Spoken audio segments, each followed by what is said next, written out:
Hello everyone, Radhe Radhe. आप सभी का हमारे चैनल में बहुत बहुत स्वागत है। गुरु पूर्णिमा कब है? तो 21 जुलाई रविवार के दिन है गुरु पूर्णिमा। इस दिन आपको अपने गुरु जी का पूजन किस प्रकार करना है। और गुरु पूर्णिमा एक बहुत शुभ दिन माना जाता है, बहुत अच्छा दिन माना जाता है।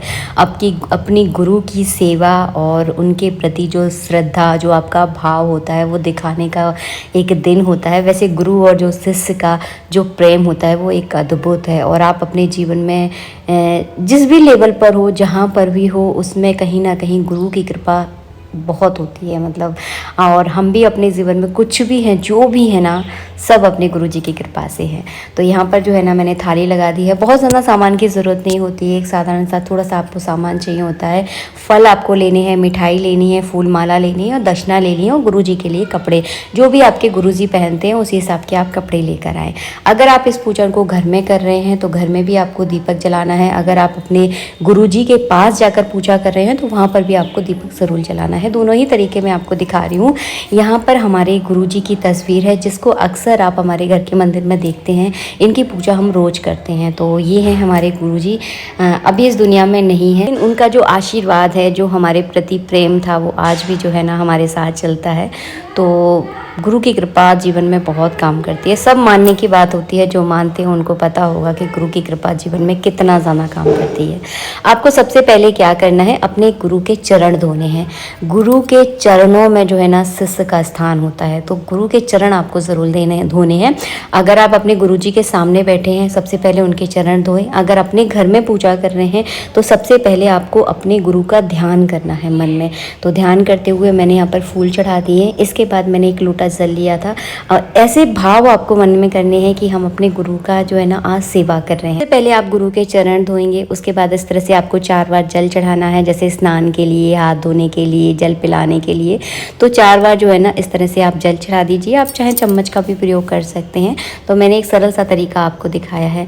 मैं आपको एक बात बताऊँ, वो मैं आगे बताऊँगी, पहले मैं आपको पूजा विधि बता दूँ। तो यहाँ पर जो है ना मैंने जल चढ़ा दिया था। इसके बाद जो है ना आपको नया, जो भी आप अपने गुरु जी के लिए पोशाक लेकर आए हैं, वो इन्हें इस तरह से जो है ना उनके ऊपर इस तरह से उड़ा दीजिए। तो वैसे तो अगर गुरु की जब आप पूजा करते हो तो उसमें पीले कलर का सबसे ज़्यादा प्रयोग किया जाता है। मेरे पास पीले कलर की तौलिया थी तो, लेकिन बस थोड़ा ढूंढने पड़ती, इस वजह से सफ़ेद कलर की मिल गई। तो मैं यही आपको दिखा रही हूँ। अगर आपको पीला कलर मिले तो ज़्यादा सही है, क्योंकि गुरु की पूजा में सबसे ज़्यादा पीले कलर का प्रयोग किया जाता है। इसके बाद हम चंदन से या हल्दी से जो है ना आप इस तरह से तिलक कर देना।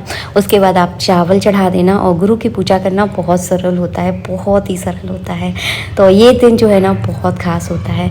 और गुरु का प्रेम जो है ना, मैं आपको अपना बताऊं, मैंने कभी गुरु दक्षिणा नहीं ली है, लेकिन प्रेम जो है ना मैंने अपने पंडित जी को देखा है, अपने गुरु के प्रति प्रेम। आपको एक बात बताऊंगी आगे जाकर। सबसे पहले इसका जो जल आपने चरण धोते, इस जल का आपको क्या करना है, तो इस जल को जो है ना आप पी लीजिए। और अपने घर में ना पूरे घर में जल को छिड़किए। किसी भी पेड़ में डालने की इसको ज़रूरत नहीं होती है, आपको पीना है। और जो बचता है उसे आप अपने जल में छिड़क दीजिए। इसके बाद अपने गुरु को आपको भेंट देनी है। भेंट देना बहुत ज़रूरी होता है। इसमें आप फल ले सकते हैं, 5 तरह के फल ले लीजिए, मिठाई ले लीजिए, नारियल लेना बहुत ज़रूरी होता है। और अपनी इच्छा अनुसार आपको दक्षिणा रखनी होती है। तो ये भेंट जो है ना गुरु पूर्णिमा के दिन अपने गुरु को दी जाती है।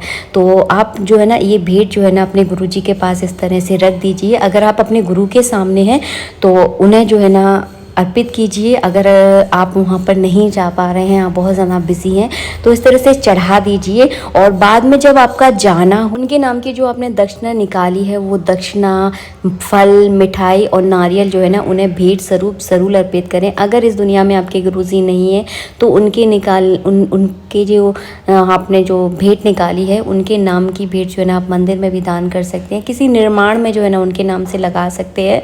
और अगर आप अपने घर में कर रहे रहे हैं, जैसे कि फल मिठाई मैंने आपको चढ़ा कर बताई है, तो इन फल मिठाई का क्या करें, इनको जो है ना आप मंदिर में दान कर सकते हैं। तो मैंने आपको तीनों चारों तरीके बता दिए हैं। और मैं आपको एक बात बताऊं कि जब एक बार मैंने गुरु और शिष्य का प्रेम देखा था, तो मैं आपको बता रही हूँ, मैं गई थी इलाहाबाद के कुंभ में, जब हीरम जो है ना 1 साल का ही था।